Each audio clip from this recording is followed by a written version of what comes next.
ஜீவநீரோடை ஊழியங்கள் வழங்கும் இதயத்திற்கு இன்று ஒரு சிந்தனை. நாளைய தினம். உலக மக்கள் நாளைய தினத்தை குறித்து கவலைகளால் நிறைந்து வாழ்கின்றார்கள்.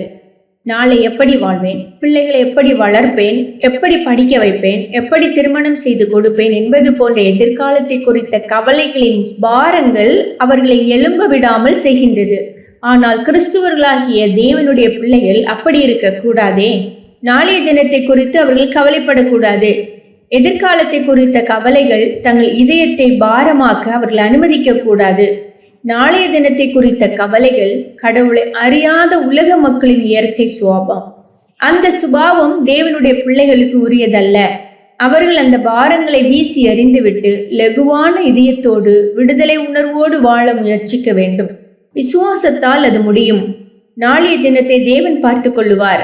நாளைய தினத்தை அவர் காண செய்தால் நாளைய தினத்தின் தேவைகளை பெறுகின்ற வழியையும் அவர் காண்பிப்பார். அவர் வாக்கு மாறாதவர். நான் உன்னை விட்டு விலகுவதும் இல்லை, உன்னை கைவிடுவதும் இல்லை என்று வாக்குறுதி அளித்த அவர் உண்மை உள்ளவர். அவர் அதனை நிறைவேற்றுவார். அந்த நம்பிக்கையின் சிறகை நாம் உபயோகிக்க வேண்டும். கர்த்தரை சார்ந்த அந்த விசுவாச சிறகுகளை அடித்து பறந்து நாம் விசேஷமானவர்கள் என்று காண்பிக்க வேண்டும். அதனையே தேவன் நம்மிடம் எதிர்பார்க்கின்றார். தேவன் மேல் நம்பிக்கையை வைக்காமல் உலக பிரகார ஆதாரங்களை நம்பி வாழ்கின்ற மக்கள் குறுக்கு வழிகளையே தேடுவார்கள். தவறான பாதைகளில் பயணம் சென்று தங்களை வளப்படுத்த விரும்புவார்கள்.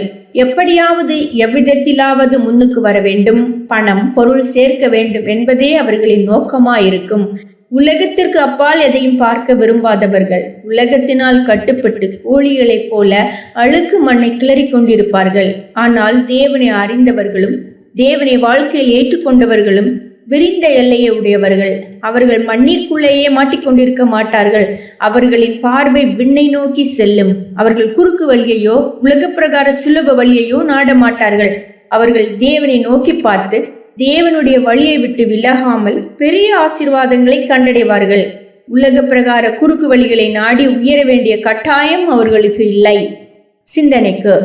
நேர்மையற்றவன் பெறுகின்ற சாதனைகள் பெரும்பாலும் அவனுடைய அமைதிக்கு எதிரான வேதனைகளாகவே மாறுகின்றன.